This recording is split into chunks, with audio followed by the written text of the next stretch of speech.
ഞാൻ എൻ്റെ സ്വന്തം നാട്ട് പാലക്കാടിലെ കരിങ്കരപ്പുള്ളി എന്ന സ്ഥലത്ത് ബ്രിട്ടീഷ് പാലത്താണുള്ളത്. ബ്രിട്ടീഷ് പാലം ഏകദേശം ഒരു 1941 കാലഘട്ടങ്ങളിൽ ഈസ്റ്റ് ഇന്ത്യ കമ്പനി ഇവിടെ എത്തിയപ്പോൾ ബ്രിട്ടീഷുകാർ നിർമ്മിച്ചിട്ടുള്ള ഒരു പാലമാണ്. അപ്പോൾ ഇതിന് താഴെ ഒഴുകുന്ന നദി എന്ന് പറയുന്നത് ഭാരതപ്പുഴയാണ്. അപ്പോൾ ഈ നദിയിൽ നിന്നും വെള്ളം ശേഖരിക്കാൻ വേണ്ടിയിട്ട്, മലമ്പുഴ അണക്കെട്ടിൽ നിന്നും വെള്ളം ശേഖരിക്കാൻ വേണ്ടിയിട്ട് ഒരു കനാല് രൂപപ്പെടുത്തി ബ്രിട്ടീഷുകാർ. അത് പിന്നീട് ബ്രിട്ടീഷ് പാലം എന്നാണ് അറിയപ്പെടുന്നത്. എന്തായാലും വൈകുന്നേരങ്ങളിൽ ഇവിടെ നല്ലൊരു വൈബാണ്. കുറേ ആൾക്കാർ ഇവിടെ വന്നിട്ട് നമുക്ക് സമയം സ്പെൻഡ് ചെയ്യാൻ വേണ്ടി ഇരിക്കുന്ന ഒരു ടൈമാണ്. കപ്പിൾസ് ആയിട്ടും അതുപോലെ ഫാമിലി ആയിട്ടും ഫ്രണ്ട്സായിട്ടൊക്കെ വന്നിരിക്കാൻ പറ്റുന്ന ഒരു കിടിലൻ സ്പോട്ടാണ്.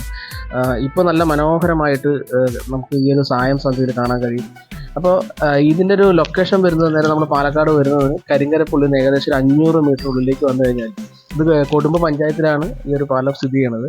അപ്പോൾ ബ്രിട്ടീഷുകാർ വന്നപ്പോൾ അവരിങ്ങനെയുള്ള കുറേ കാര്യങ്ങളൊക്കെ നമുക്ക് ഉണ്ടാക്കി തന്നിട്ടുണ്ട്. എന്തായാലും പൊളി വൈബാണ്. അപ്പോൾ നിങ്ങൾ വരിക. Okay, by.